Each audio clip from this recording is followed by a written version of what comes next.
வணக்கம் மக்களே. Nita form India சேனல்லேருந்து இன்றைய பதிவு பார்த்திங்கன்னா குண்டு மல்லியோட விலை நிலவரம், மார்க்கெட் என்ன ப்ரைஸ் போய்கிட்டு இருக்கு.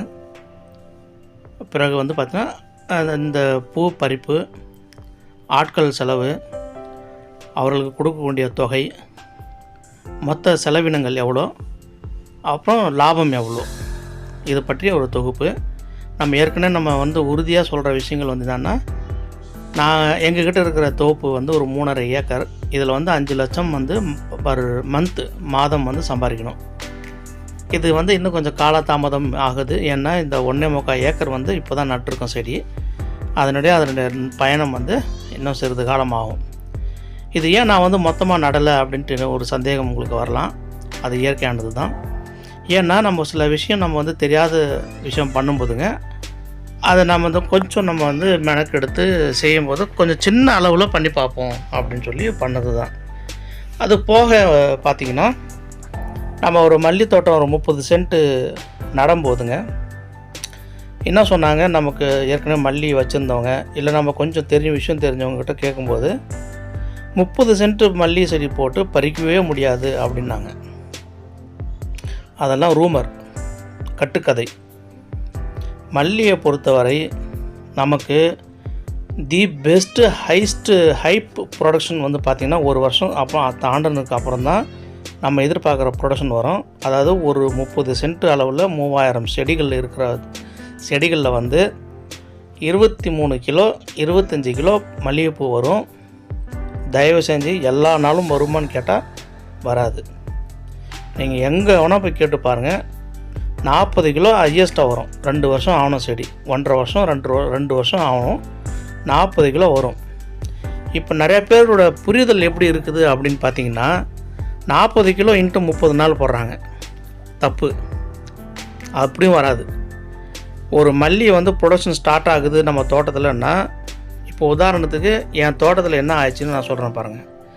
ஒரு வருடம் கடக்காத செடிகள் நல்ல தி ஹைப் ப்ரொடக்ஷன் மே ஜூன் மாதங்கள்லாம் பார்த்திங்கன்னா, நமக்கு எப்படி ஸ்டார்ட் ஆகுது, நான் அப்சர்வேஷன் பண்ண வரைக்கும், ஸ்டார்டிங்கில் ஒரு மல்லி இப்போ வருதுன்னு வச்சிங்களேன், கொஞ்சம் கொஞ்சமாக வந்துக்கிட்டே இருக்குது வச்சுப்போம். ஒரு 1/2 kilo 1 kilo 3 kilo 2 kilo 5 kilo வருதுன்னு வச்சிங்க. இப்போது நம்ம செடி ஒரு பூ வர ஒரு மெச்சூர்ட் ஆகிடுச்சின்னு வச்சுப்போம். ஒரு 9 மாதம் 10 மாதம் ஆன செடிகளில், அந்த செடிகளில் இருந்த ஒரு நிகழ்வு நான் இப்போ உங்கள்கிட்ட ஷேர் பண்ணுறேன். அப்போ எப்படி எங்களுக்கு வந்ததுன்னா, 1 கிலோ வந்தது ஃபஸ்ட்டு டே. செகண்ட் டே பார்த்திங்கன்னா 1.5 கிலோ வந்தது. தேர்ட் அண்ட் ஃபோர்த் டே பார்த்திங்கன்னா 5 கிலோ வந்துருச்சு. ஓகேங்களா. 6வது 7வது நாள் பார்த்திங்கன்னா 8 கிலோ போச்சு. 9வது நாள் 10வது நாள்லாம் பார்த்திங்கன்னா 15 கிலோ வந்தாச்சு. இப்போது இதனுடைய தொடர்ச்சி பார்த்திங்கன்னா கிட்டத்தட்ட ஒரு 10-13 நாள். இந்த 13 நாளில் 125-130 கிலோ ப்ரொடக்ஷன் எடுத்தோம். ஒரு நாளைக்கு 10, அது 30 சென்ட்டில் நான் சொல்கிறேன் அளவு, 3000 செடிகளில். இப்போது ஒரு வருஷம் தாண்டின செடியாக இருக்குது அப்படின்னா நமக்கு எவ்வளோ வரணும்? ஒரு நாளைக்கு 20 கிலோ 18 கிலோ 19 கிலோ 25 கிலோ இப்படி ஏறிடும். 1 கிலோ ஆரம்பித்து இப்படியே ஏறிக்கிட்டே போகும். 10லேருந்து ஒரு 15 நாள் தான் இப்படி ஏறும். ஃபஸ்ட்டு ஒரு 3-4 டேஸ் ஸ்லோவாக ஏறும். மிடில் பார்த்திங்கன்னா கொஞ்சம் நல்லா ஒரு ஏறும். லாஸ்ட்டில் நல்லா ஏறும். ப்ரொடக்ஷன் கூடிக்கிட்டே இருக்கும். 15வது நாள் மறுபடியும் ட்ராப் ஆகும். ஒரு 25 கிலோ போகுது அப்படின்னா 22 கிலோ 23 கிலோ 21 கிலோ டப்புன்னு பார்த்தா 15 கிலோ வந்துடும், 10 கிலோ வந்துடும், 7 கிலோ வந்துடும், 2 கிலோ வந்துடும், 1 கிலோட வந்துடும். அப்போ இந்த நிகழ்வு 10 நாள். ரிமைனிங் இருக்கிற ஒரு வாரம் 10 நாளில் பார்த்திங்கன்னா நமக்கு பூ மறுபடியும் புதுசாக பிரான்ச்சு துளிர் எடுத்து அரும்பு கட்டி மறுபடியும் அரும்பு பறிக்கிற ஒரு மெச்சூர்டு தன்மைக்கு வர்றதுக்கு ஒரு 10லேருந்து 12 நாள் ஆகிடுது. அப்போது இது ஓவராலாக நம்ம கால்குலேட் பண்ணி பார்த்தோம்னா ஹைப் ப்ரொடக்ஷன் பார்த்திங்கன்னா 10லேருந்து 12 நாள் தான். மீதி ஒரு 10 நாள் ப்ரொடக்ஷன் ட்ராப்.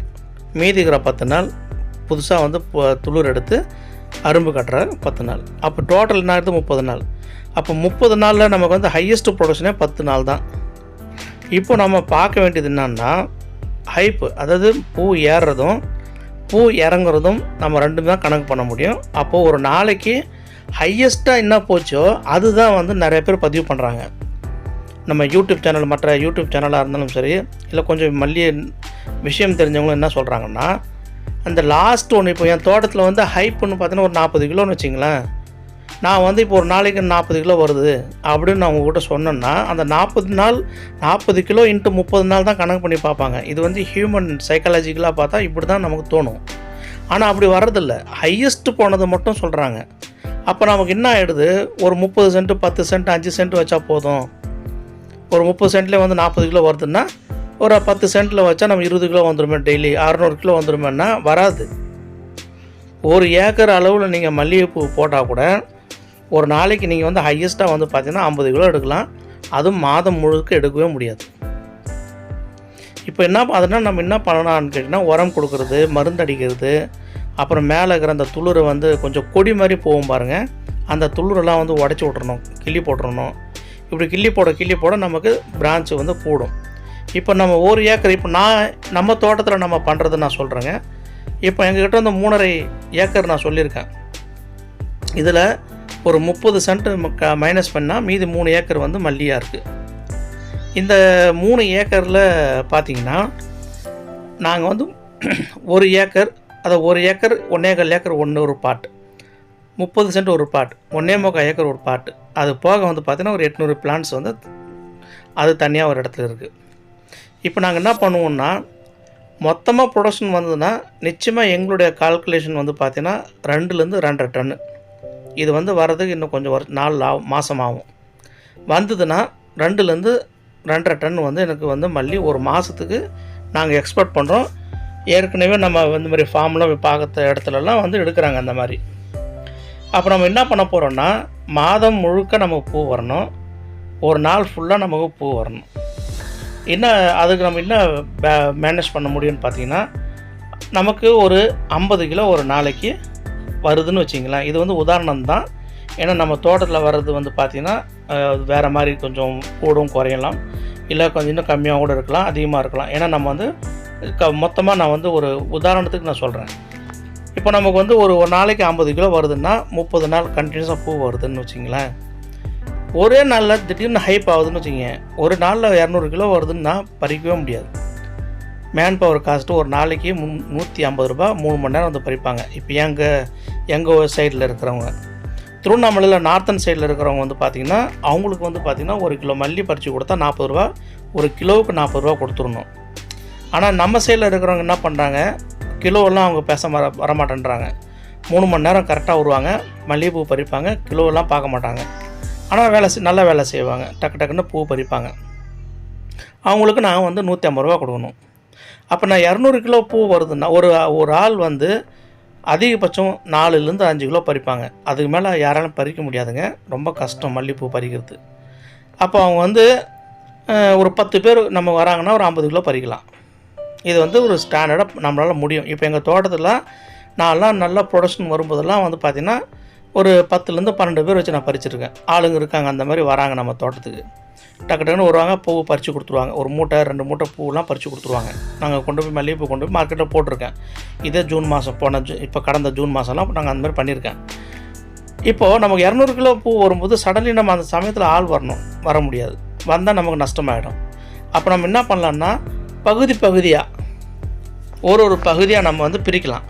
இப்போ நான் என்ன பண்ணியிருக்கேன், 1.25 ஏக்கர் தனி, 1.25 ஏக்கர் தனி, 30 சென்ட் தனி, இன்னொரு 10-20 சென்ட் இருக்குது, அது தனி.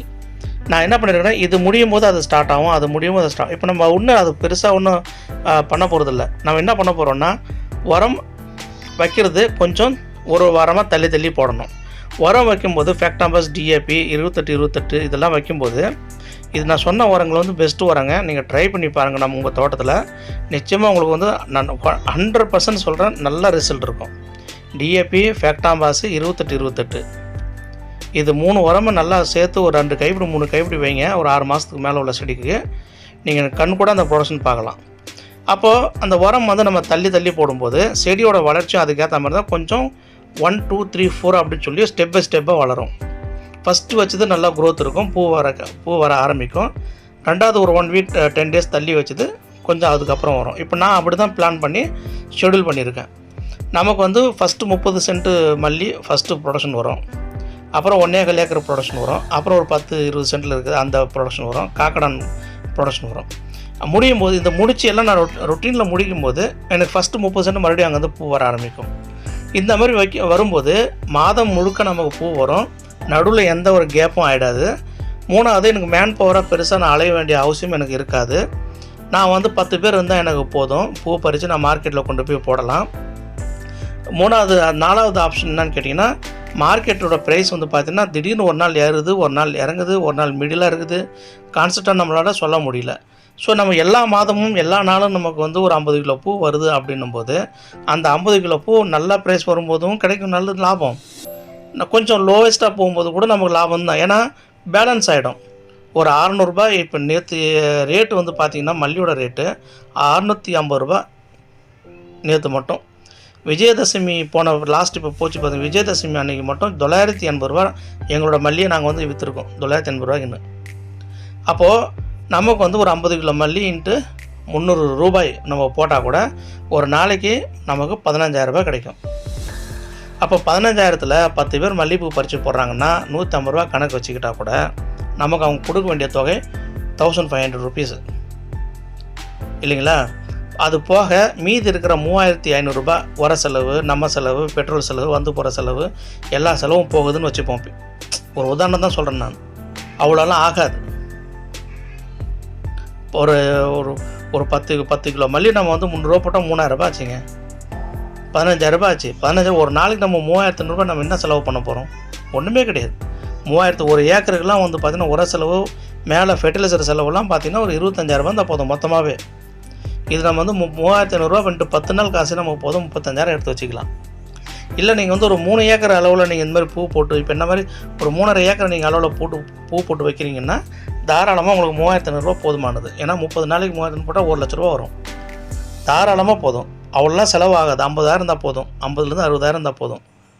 அப்போது இதுலேருந்து என்ன தெரியுது அப்படின்னு நம்ம பார்த்துக்கிட்டோம்னா, நம்ம பண்ணுற அந்த செலவுகள் பார்த்திங்கன்னா ஒரு 50 கிலோ பூ நமக்கு 300 ரூபா போகுதுன்னா நமக்கு 200 ரூபா போகும்போதும் சரி, 500 ரூபாயிலேருந்து 700 ரூபா நமக்கு போகும்போதும் சரி, பேலன்ஸாக நம்ம வந்து ஒரு ஆவரேஜ் 300 ரூபா நம்ம வச்சுக்கிட்டால் கூட நமக்கு வந்து ஒரு நாளைக்கு 10,000 ரூபா நமக்கு லாபம். 30 நாளைக்கு 3 லட்ச ரூபா நமக்கு நிகர லாபம் கிடைக்கும். கன்ஃபார்ம்டாக சொல்கிறேன். நமக்கு 3 ஏக்கர் பரப்பில் வச்சுருக்கிற நம்ம மல்லிகை தோட்டத்தை 5 லட்சம்ங்கிறது சாதாரணமாக நம்மளால் எடுக்க முடியும். அதுக்கு மெயின் கான்சன்ட்ரேஷன் வந்து பார்த்திங்கன்னா எடுக்க வேண்டிய நம்ம கவனமாக பார்த்துக்க வேண்டியது நம்ம தோட்டத்தை மட்டும்தான். நம்ம தோட்டத்தில் பூவை வர வைக்கணும், அவ்வளோதான் நம்ம வேலை. மருந்து அடிக்கணும், உரம் போட்டுக்கிட்டே இருக்கணும், பூ வந்துக்கிட்டே இருக்கும். திருவண்ணாமலையில் சங்கம் பக்கத்தில் ஒரு விவசாயி ஒரு ஏக்கரில் வாரத்தில் 3 மருந்து அடிக்கிறார். நான்லாம் ஒரு வாரத்தில் 1 மருந்து அடிச்சிட்ருக்கேன். அவர் 3 மருந்து அடிக்கிறார். இது நமக்கு ஒரு அப்கிரேடு தான். இப்போ அவர் 3 தடவை அடிக்கும்போது இந்த மாதிரி சீசன்லாம் வந்து பார்த்திங்கன்னா அவருக்கு வந்து ஒரு 20 கிலோ 30 கிலோ பூலாம் வருது. ஏன்னா அவரது 2 வருஷம் தாண்டின செடிகள். அதனால தான் நம்ம கம்பேரிசன் பண்ணும்போது நம்மளுக்கு 2 வருஷம் தாண்டின செடிகள் ரொம்ப கம்மி தான். அப்போ இந்த பெரிய லெவலில் கம்பேரிசன் ஏன் பண்ணுறோம்னா, நம்ம சில நுணுக்கங்கள் வந்து நம்ம யாராவது சொல்கிறாங்கன்னா நம்ம அதை பார்த்துக்கிட்டு நம்ம அதை எப்படி எஸ்டாப்ளிஷ் பண்ண முடியும் அப்படின்னு நம்ம ஒரு சின்ன ஒரு பகுதியில் எஸ்டாப்ளிஷ் பண்ணி பார்த்தா அப்போ நமக்கு அந்த ரிசல்ட் என்னன்றது தெரியும். அந்த இப்போ நம்ம 3 முறை அடிக்கிற மருந்துக்கும் நமக்கு வந்து 1 முறை அடிக்கிற மருந்தோட செடியும் என்ன வளர்ச்சி இருக்குது அதை நம்ம கம்பேரிசன் பண்ணி பார்த்தோம்னா அதுலேருந்து நமக்கு என்ன புரிஞ்சிடும். ஓரளவு நம்ம புரிய வரும். அது ஏன் நம்ம வந்து இந்த விஷயத்த வந்து நான் அழுத்தமாக சொல்கிறேன் அப்படின்னா, காஸ்ட்டு ரொம்ப கூடங்க. ஃபெர்டிலைசர் காஸ்ட்டு வந்து நம்ம தமிழ்நாட்டில் ரொம்ப கூட. முன்னெல்லாம் கொஞ்சம் கம்மியாக இருந்தது, இப்போல்லாம் ரொம்ப விலை ஏற்றிட்டாங்க. இப்போ நம்ம 3 தடவை நம்ம ஸ்ப்ரே பண்ணும்போது நம்மளோட செலவு வந்து 3 மடங்கு கூடிடும். அதுக்கு உண்டான வருமானம் வருதான்னு பார்க்கணும். வெறும் செலவே மட்டும் நம்ம பண்ணுறதுல வந்து அர்த்தமே கிடையாதுங்க. நம்ம விவசாயத்தில் வந்து லாபம் எடுக்கணும், கூடவே நம்ம செலவும் கொஞ்சம் குறைக்கணும். நான் சொன்ன அடி உரங்கள் வந்து நீங்கள் மகுன தொழு உரம் போட்டால் இன்னும் செலவு குறையும். மேலே ஸ்ப்ரே வந்து பார்த்தீங்கன்னா மோனோக்ரோட்டோபாஸு, சாப் பவுட்ரு, டெலிபேட்டு, அப்புறம் வந்து பார்த்திங்கன்னா தைமாதைசியமு, கிரேசியா, எமாசின் பென்சோசைட்டு, இதெல்லாம் வந்து மேலே வந்து பூச்சி மருந்துக்கு தேவையான, அப்புறம் ஆல்ஃபா கார்டு, ஆல்ஃபா மைத்ரீனு, ஹிட்செல்லு, இதெல்லாம் பூச்சி மருந்து. அது கூட பயோ மருந்து ஒரு வாரமும் நீங்கள் அடிக்கும்போது பயோ மருந்து என்ன சேர்த்துக்கலான்னு பார்த்தீங்கன்னா, நீங்கள் வந்து டபுள் சேர்த்துக்கலாம். தேங்க்யூ ஸோ மச்ங்க. Please subscribe to my சேனலுங்க.